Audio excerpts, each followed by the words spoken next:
Como ensinamos nas Mishnayot anteriores, somente aldeias podem antecipar a leitura da Megillah para o dia da entrada. Essa Mishnah ensina a definição do que são aldeias e do que são cidades grandes.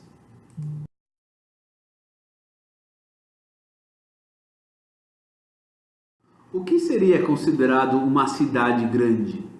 Será que vimos uma cidade grande pelo número de habitantes que ela tem?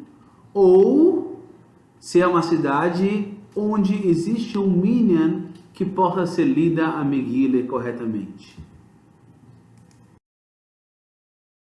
A Mishnah irá nos ensinar que uma cidade grande é definida não pelo número de habitantes que ela tem, e sim se existem nessa cidade Asora Batlonim, 10 homens desocupados que ganham salário para estarem na sinagoga disponíveis para a reza.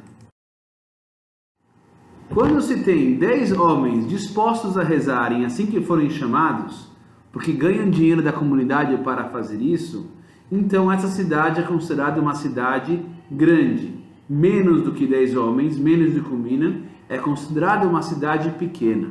Kfar.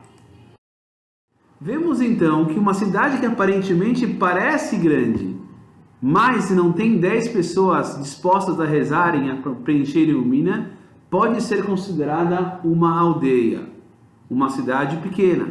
Por isso, poderia antecipar o dia da leitura da Megillah como nas aldeias. Conclusão: uma cidade grande pode ser considerada também uma aldeia, um kfar, se não tem 10 pessoas que rezam nela, e por isso não terá a leitura da Megillah. Terão que ler a Megillah em outro lugar.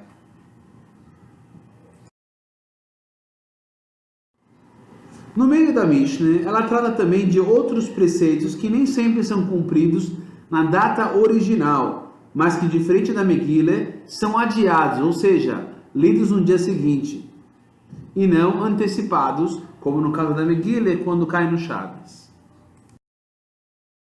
A Mishnah diz: Be'eilo omru magdimim veloi meachrim. Nesses dias, em relação à leitura da Megillah, nós antecipamos quando cai no dia de Shabbos e não adiamos, não fazemos no dia seguinte, mas são apenas nesses casos.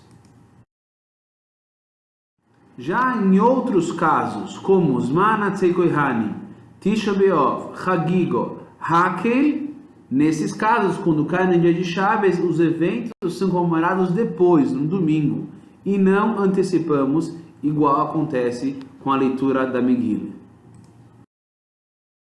Nos próximos slides irei explicar cada um desses termos, o que significa Zman Atzei Kohanim, Tisha B'Av, Chagigo e Hakel, e a razão pelo qual adiamos e não antecipamos.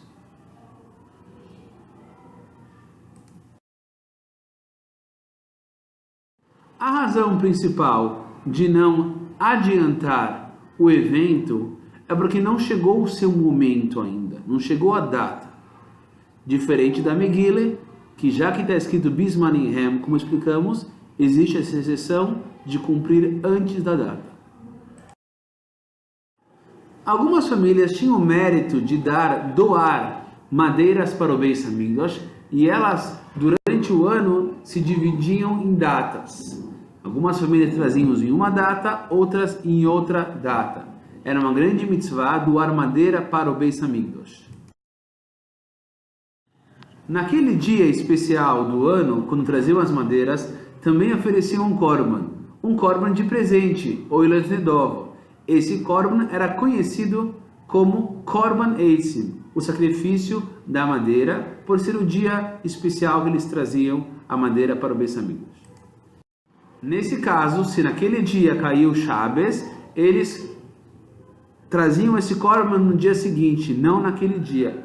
A principal razão é porque não chegou a data, não chegou o momento certo para comemorarem esse dia, então faziam no dia seguinte. O mesmo acontece em Tisha B'Av e no restante dos jejuns. Quando cai em Shabbos, o jejum é feito no dia seguinte e não no próprio dia de Shabbos.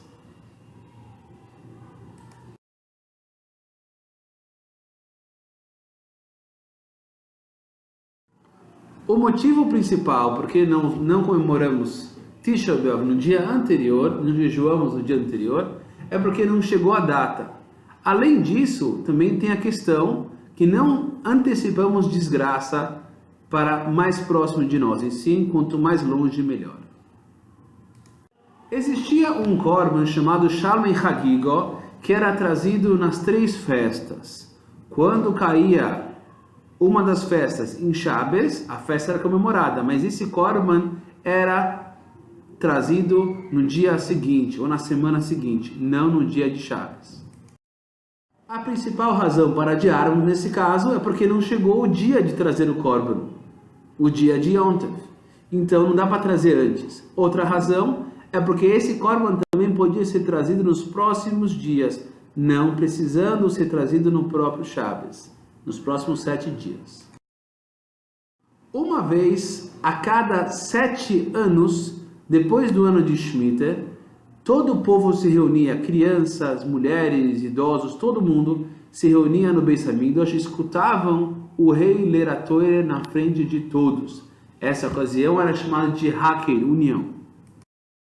Quando acontecia que o segundo dia de Sukkot caía em Shabbos, então a leitura da Torá lida pelo rei era feita no dia seguinte. A razão principal é que além de não chegou no momento, também porque todo mundo precisava escutar a leitura e crianças não podiam ser carregadas no dia de Shabbos.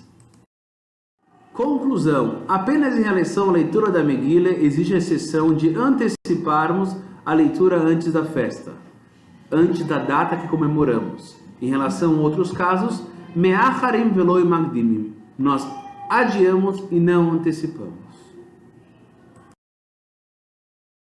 Nessa terceira parte da Mishnah, veremos se os dias que antecipamos a Megillah são considerados igualmente sagrados e festivos, igual ao dia 14, igual ao dia de Purim ou não.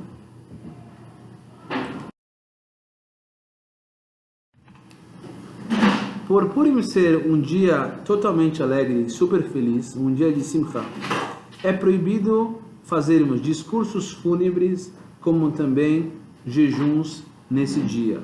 No dia 14 e 15 é proibido fazermos jejum e discursos fúnebres. A Mishnah irá nos explicar que, por outro lado, no dia que antecipamos a leitura da Megillah, não são dias santos, dias igual Purim, tão alegres como Purim. Por isso, será permitido fazer discursos fúnebres, jejuns, como também a mitzvah de Matones Levioinim.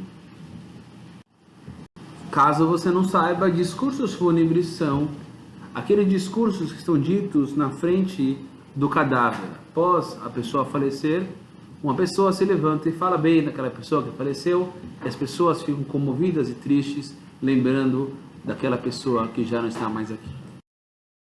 Apesar de não ser considerado um dia festivo, no dia que lê-se a Megillah, é permitido dar e cumpre a mitzvah quem der matones levioinim, ajudando os pobres. Por quê?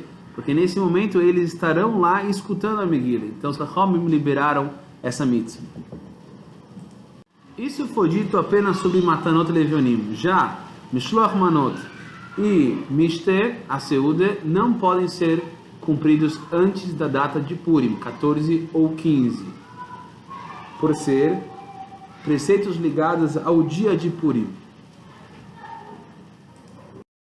Conclusão: as demais mitzvot não podem ser cumpridas quando antecipamos a leitura da Megillah, apenas Matanot Levanim, conforme o motivo explicado anteriormente, vocês podem ler aqui.